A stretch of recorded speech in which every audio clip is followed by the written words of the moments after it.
نحمده ونصلي على رسوله الكريم اما بعد اعوذ بالله من الشيطان الرجيم بسم الله الرحمن الرحيم وتفقد الطير فقال ما لي لا ارى الهدهد ام كان من الغائبين صدق الله العظيم۔ توجہ فرمائیں، سورہ نمل آیت نمبر 20۔ اللہ تعالیٰ فرماتے ہیں وَتَفَقَّدَ الطَّيْرَ، اور فرمایا کہ اور جب سلیمان علیہ السلام نے پرندوں کی حاضری لی فَقَالَ مَا لِيَ لَا أَرَى الْهُدْهُدَ، تو فرمایا کہ وہ فرمانے لگے کہ میں نہیں دیکھ رہا ہدہد کو، أَمْ كَانَ مِنَ الْغَائِبِينَ، فرمایا کہ کیا وہ غائب ہے، کدھر غائب ہے؟ لَأُعَذِّبَنَّهُ عَذَابًا شَدِيدًا، فرمایا کہ میں اس کو یا تو سخت سزا دوں گا، أَوْ لَأَذْبَحَنَّهُ، یا میں اس کو ذبح کر دوں گا، أَوْ لَيَأْتِيَنِّي بِسُلْطَانٍ مُبِينٍ، یا یہ میرے پاس کوئی واضح دلیل لے کر آئے گا، کوئی بات موضوع پیش کرے گا میرے سامنے۔ دیکھیں جی، گزشتہ آیات کے اندر آپ حضرات نے سنا کہ سلیمان علیہ السلام جب کسی ایک چمٹیوں کی وادی کے پاس سے گزر رہے تھے تو چمٹی نے تمام اپنی چمٹیوں کو آواز دکھائی کہ ساری کی ساری اپنے گھروں میں چلی جاؤ، اور یہ نہ ہو کہ سلیمان علیہ السلام اور ان کا لشکر تمہیں رونڈ ڈالے اپنے پاؤں تلے۔ یہ بات جب ہو گئی پھر اس کے بعد سلیمان علیہ السلام نے اللہ کا شکر ادا کیا کہ اللہ آپ نے ہمارے اوپر ہمارے والدین پر یہ نعمت کی ہے اور اس کا ہمیں شکر ادا کرنے کی توفیق عطا فرما اور نیک لوگوں میں ہمیں داخل فرما۔ اب آج کی آیات میں اللہ تعالیٰ نے سلیمان علیہ السلام کی ایک مرتبہ کے واقعے کا ذکر ہے کہ جب انہوں نے پرندوں کی جب حاضری لی تو اس کے اندر ہدہد نہیں پایا گیا۔ ہدہد ایک پرندہ ہے اور آپ کو پتہ ہے کہ سلیمان علیہ السلام کی حکومت انسانوں پر، جنات پر، حیوانات پر اور پرندوں پر، تمام چیزوں پر تھی، تو ہدہد بھی تھا اور سلیمان علیہ السلام ان کی حاضری بھی لیتے تھے۔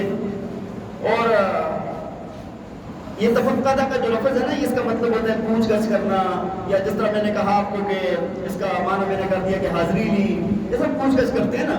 حدیث کے اندر بھی آتا ہے کہ نبی علیہ السلام صحابہ کی بھی یہ تفقد فرمایا کہ پوچھ گچھ کیا کرتے تھے کہ غافل نہ ہو جائیں، کہ آگے پیچھے نہ ہو جائیں، تو صحابہ کی بھی پوچھ گچھ ہوتی تھی۔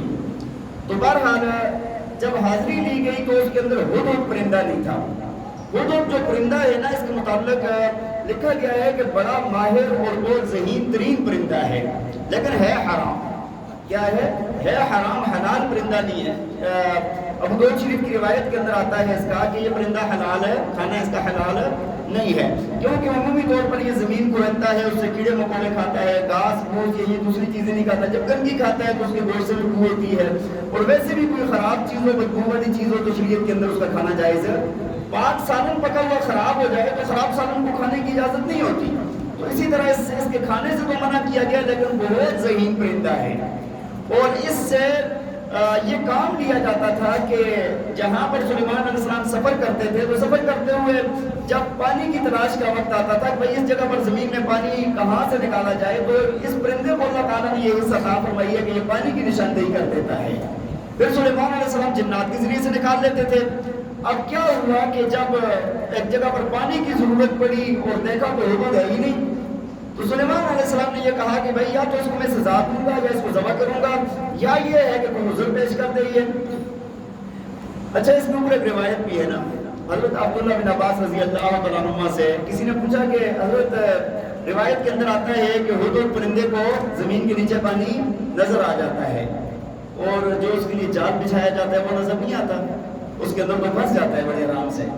اس نے حضرت عبداللہ بن عباس رضی اللہ عنہ نے فرمایا کہ بھائی جب تقدیر غالب ہو جاتی ہے نا، پھر بندہ جو چیز بھی ہے وہ اندھی ہو جاتی ہے۔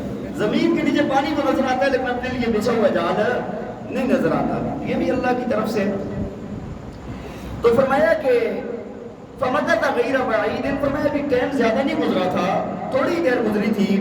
فقال احط بما لم تحط به، تو یہ آ گیا ہدہد اور کہنے لگا کہ میں آپ کو وہ بات بتاتا ہوں جو آپ کو پتہ نہیں ہے، میں آپ کو وہ بات بتاتا ہوں جو آپ کو پتہ نہیں ہے۔ وجئتک من سبأ بنبأ یقین، اور میں آپ کو آپ کے پاس خبر لے کے آیا ہوں کہ سبا کی خبر لے کے آیا ہوں، اور یہ خبر بڑی یقینی اور پکی خبر ہے۔ ٹھیک ہے جی.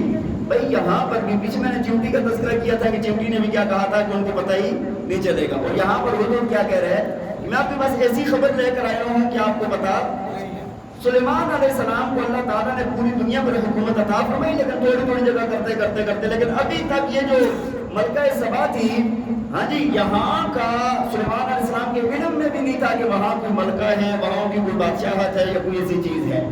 تو بہرحال یہ کہنے لگے, یہ پرندہ کہنے لگا کہ آپ کو اس بارے میں علم نہیں ہے لیکن میں خبر بڑی پکی لایا ہوں. اور آگے بیان کرنے لگا, انی وجدت امرأۃ تملکہم, فرمایا کہ کہنے لگا کہ میں نے وہاں پر ایک عورت کو پایا ہے جو ان کی ملکہ ہے, وَأُوتِيَتْ مِنْ كُلِّ شَيْءٍ, اور ان کو ہر چیز دی گئی ہے, وَلَهَا عَرْشٌ عَظِيمٌ, اور اس کا بہت بڑا تخت ہے. ایک تو مطلب یہ ہے کہ ضروریات زندگی ساری ان کے پاس موجود ہے, عورت ان کی کیا ہے, سردار ہے. اور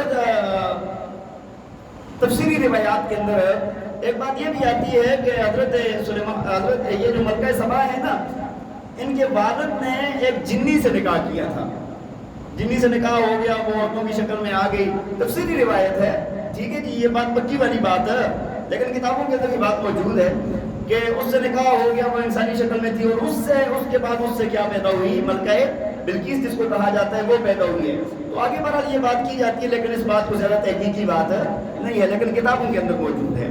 تو بہرحال یہ وہاں پر ان کی ملکہ تھی اور بہت بڑا اس کا تخت تھا. اور کہنے لگے وجدتها وقومها, یہ پرندہ کہنے لگا کہ میں نے اس کو اور اس کی قوم کو پایا ہے, یسجدون للشمس من دون اللہ, یہ سورج کے سامنے سجدہ کرنے والی قوم ہے اللہ کو چھوڑ کر.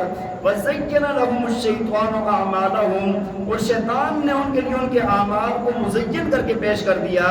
وَصَدَّهُمْ عَنِ السَّبِيلِ, اور ان کو راستے سے روک دیا. فَهُمْ لَا يَهْتَدُونَ, وہ ہدایت پر نہیں ہیں. اللہ یسجدوا للہ الذی یخرج الخبء, فرمایا کہ وہ سجدہ نہیں کرتے اس اللہ کو کہ جو نکالتا ہے چھپی ہوئی چیز کو, فی السماوات والارض, آسمانوں اور زمین سے. وَيَعْلَمُ مَا تُخْفُونَ وَمَا تُعْلِنُونَ, اور وہ اللہ اس کو جانتا ہے جو تم چھپاتے ہو اور جو تم ظاہر کرتے ہو. اللہ لا الہ الا هو رب العرش العظیم, فرمایا کہ اللہ وہ ہے کہ اس کے سوا کوئی معبود نہیں, اور وہ عرش عظیم کا رب ہے. یہ کس کا بیان ہے, سارا پرندے کا. یہ سارے کا سارا کس کا بیان ہے, پرندے کا. پرندہ کیا کہنے لگا, دیکھیں آپ کتنی پختہ بات, کتنی زبردست توحید پر دلائل دیے ہیں.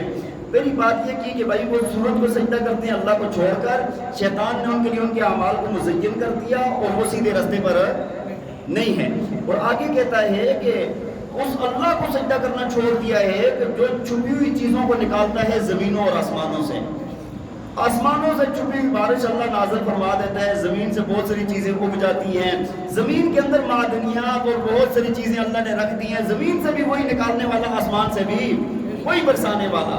اس اللہ کو چھوڑ کر یہ سورج کو سجدہ کرتے ہیں, اس اللہ کو چھوڑ کر کس کو سجدہ کرتے ہیں, سورج کو سجدہ کرتے ہیں. اور فرمایا کہ وہ اللہ کیسا ہے کہ وہ ظاہر کو بھی جانتا ہے اور چھپی ہوئی باتوں کو بھی, جو تم چھپاؤ یا ظاہر کرو اللہ ساری کی ساری باتوں کو جانتا ہے. اور آخر میں کہہ دیا کہ بھائی وہ اللہ وہ رب ہے کہ جو رب عرش عظیم کا رب ہے, اور اس کے علاوہ کوئی معبود نہیں ہے.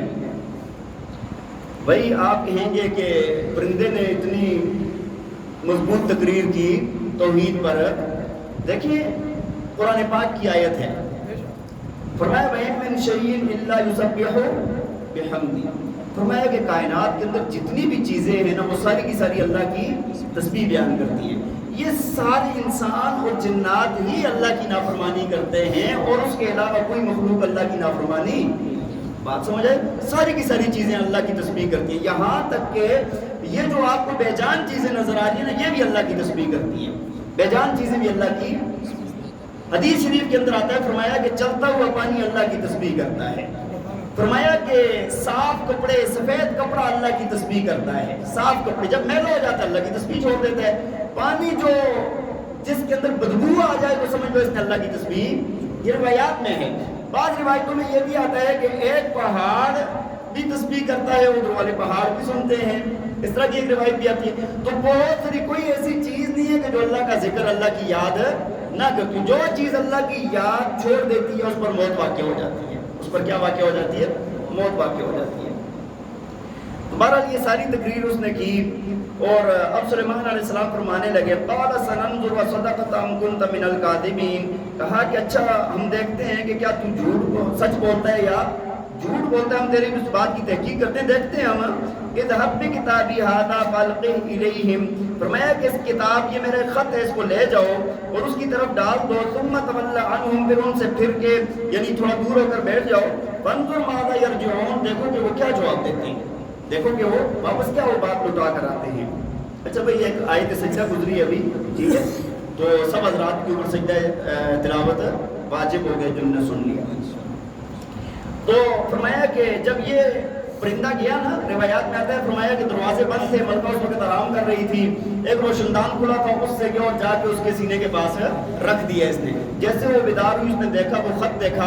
اس کے بعد جب اس نے پڑھا اور اپنے جو لوگ تھے وہاں کے ان کو کہنے لگی قالت یا ایھا الملأ, کہنے لگی کہ لوگوں انی القی الی کتاب کریم, کہ بے شک میری طرف ایک بہت محترم خط آیا ہے, بہت ہی زیادہ محترم خط آیا ہے.